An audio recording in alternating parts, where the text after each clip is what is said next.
روز اول یوتیوب با من امروز تصمیم گرفته بودم که بشینم درسامو بخونم و چون دیروز براش برنامه نوشته بودم، یعنی کار من توی این یک ماه گذشته، یعنی خرداد ماه تقریبا همین بوده که بشینم برنامه جدید بنویسم که برگردم به 2 ماه قبلم. ولی خب امروز هم مثل روزهای قبل دیدم که آقا من باز هیچ کاری نکردم و روزم تقریبا تموم شده. یعنی میتونیم از بیرون متوجه بشیم که روزمون داره تموم میشه و ساعت 9:05 است. حالا خب گفتم چیکار کنم که بتونم حداقل خودم رو تبدیل بکنم به آدمی که 2 ماه قبل شروع کرده بود و کامل تصمیم گرفته بود کاراشو انجام بده. ولی همونجوری که مشخصه هم اتاقم به هم ریخته است، حالا نبینین این طرف رو، هم خودم بی برنامه‌ام. تصمیم گرفتم خب چیکار کنم، خودم به روتین بندازم و کلا دوباره برگردم به همون حالت قبل. تصمیم گرفتم یوتیوب رو باز کنم و بر خودم هر روز چالش بگیرم و سعی کنم که با این چالش گرفتن خودم رو به آدم منظمی که تبدیل شده بودم دوباره برگردونم.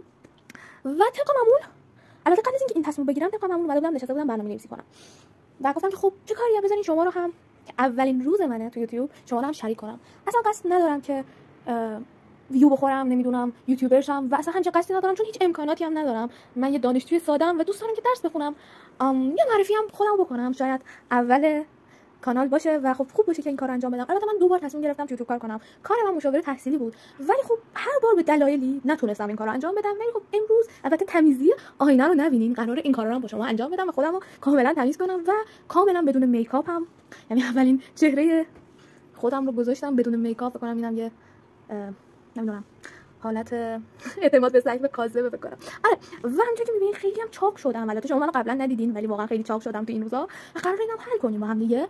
حالا دوست دارم دوستایی که مثل منن و با هم دیگه پیشرفت کنیم، یعنی مثل منن و نمیتونن کاراشون رو منظم انجام بدن، شاید کمک کنم به اونا که با هم دیگه پیشرفت کنیم. اگرم که نه، همینجوری بر خودم یه چالشایی میشه. من 26 سالمه، اسمم هانی است با هی حسن و دانشجو مهندس پزشکی ام. از داروسازی قبول شدم ولی به خاطر حالا مشکلاتی که پیش اومد، البته هیچ کدومشون چیزای خاصه نبود، یعنی هیچ کدومشون قابل تغییر نبود. اینجوری نبود که من بخوام، به خاطر حالا بعضی چیزها، بعضی اتفاقات بعداً براتون توضیح میدم. اگه دوستمون جلو رفت بهتون توضیح میدم. من مجبور شدم دیگه، نتونستم برم داروسازی و اومدم مهندسی پزشکی خوندم. از رشته‌ام راضیم، نمیتونم بگم راضی نیستم و تصمیم داشتم که تیر ماه یعنی این تیر ماه که نه، تیر ماه سال بعد کنکور مجدد بدم. سر همین با یکی از دوستان صحبت می‌کردم که اونم هم دانشگاهی منه و همچین تصمیمی داره. با اون صحبت می‌کردم که متوجه شدم که یه آزمونی به اسم آزمون لیسانس پزشکی هست که من خودم میدونستم اینو، ولی اینکه شرایطش عوض شده رو نمیدونستم. فهمیدم که شرایطش عوض شده، شرط سنی کاملا حذف نشده ولی شرط معدل حذف شده که البته برای من مشکلی نبود. ولی خب چون من هنوز لیسانسمو تموم نکرده بودم نمیتونستم بهش فکر کنم. الان معدل لیسانس و کلا معدل دیپلم کلا حذف شده و شرط سنی رو هم بالا بردن. ولی of course که من 27 سالم شده الان، یعنی من مهر ماه وارد 27 سالگی میشم و نمیتونم اگه شرط سنی رو زیاد کنم تو این آزمون شرکت کنم. شاید کسایی که الان دارن این ویدیو رو میبینن بگن که وات، تو کسخل شدی؟ میخوای برای آزمونی که هنوز مشخص نیست که بتونی بدی یا نه تلاش میکنی و حالا نمیدونین شما، ولی من واقعا افسردگی میگیرم روزایی که درس نمیخونم. این 2 ماه کاملا در افسردگی کامل به سر بردم که کاملا از اتاق و زندگیم و همه چی مشخصه، یعنی در این حد که داغونه دیگه اونا رو نبینید. برای همین خب تصمیم گرفتم که گفتم برام مهم نیست که بتونم تو این آزمون شرکت کنم یا نه. اگه شرط سنی رو حذف کردن که اوکی شرکت میکنم، اگه حذف نکردن من چون دوست دارم تو این رشته باشم، دوست دارم اطلاعات پزشکی زیاد باشه، من تو این آزمون شرکت میکنم و درسشو میخونم. برای همین اف کورس که من میخونم و شما قراره که اینجا حالا بهم کمک کنین. شارژ گوشیمم داره تموم میشه، البته تمیزی اینم که کاملا داره به چشم میخوره. شما بگین که خب تو که می‌خواستی ولاگ بگیری یا ویدیو بگیری، کاش حداقل که تمیزی می‌کردی. من اینجا این کارو نکردم چون هدف من اینه که بتونم این کارو رو انجام بدم، بتونم به برنامه‌هام برسم. این برنامه‌هایی که پاره می‌کنم و از اول می‌نویسم. حالا شما فکر کنین که چرا دفتر برنامه‌ریزی نمی‌خری که یکی این، دومی کجاست، دومی این و یکی هم این، 3 تا دارم. حالا اون یکی هم کجاست، اون یکی هم این. خب دفتر برنامه‌ریزی یه دونم خواهم دارم ولی خب من ترجیح میدم خودم دفتر برنامه‌ریزی داشته باشم و شاید به همین دلیل شما هم فکر کنین که من یکم دیوونم که البته حقم دارین. خب شروع کنیم به تمیز کردن حداکثری اتاقمون تو تایم کم، چون باید تا 10 بخوابم و برنامه‌ام حتما باید امشب بنویسم. چون اگه گفتم که از امروز اگه نتونم مثل قبل برگردم به برنامه‌ام، قراره کلا بی خیال آزمون بشم و کلا برگردم دیگه به حالت زندگی گیاهی و کلا اصلا از زندگی نباتی و کلا اصلا از زندگی جدا بشم، دیگه هیچ فعالیتی نکنم. امیدوارم که بتونم این کارو انجام بدم، امیدوارم که بتونم موفق بشم و دوستای خوبی هم تو این راه پیدا کنم. پس فعلا بریم تا تمیزی اتاق. بدون صحبت سریع سراغ تمیزی. اگه کسی نمی‌دونه چه ولی خب تا حد ممکن. اینا بعد خرابه ولی خب من بعدا تمیز کنم.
توی زمان کم حدود 10 دقیقه تا جای ممکن تمیز کنم. البته اینها رو قراره ببرم آشپزخونه، البته این که نه، ولی خب اینا رو قراره ببرم آشپزخونه. راجع بگین که خب تو اینجا داره میریزه میپاشه یعنی، و همچنین وسایل آرایشی که کلا نابود شده. چی رو تمیز کردی؟ خب قرار ما همین نبود که کامل همه جا رو تمیز کنیم، قرار بود تا حد معقول وسایل جابجا کنیم، از جلو چشممون دورشون کنیم، تمیزش کنیم اتاقو و شروع کنیم به نوشتن برنامه جدیدم که اونا هم براتون میذارم.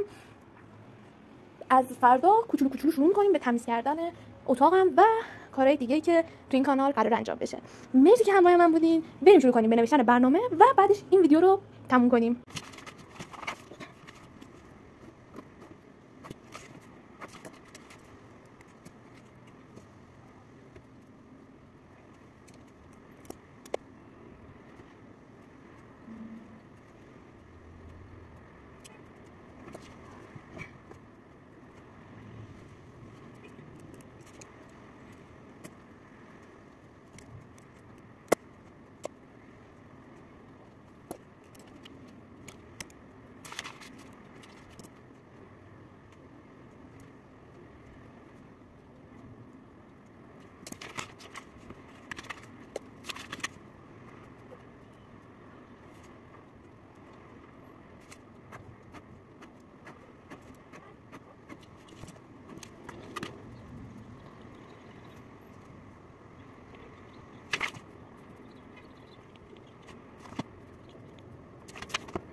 اینم پایان برنامه امروزم با شما. مرسی که منو همراهی کردین. امیدوارم که منو همراهی کنین و همیشه باهام باشین که به هم دیگه کمک کنیم به آدم مستقل و با برنامه تبدیل بشیم.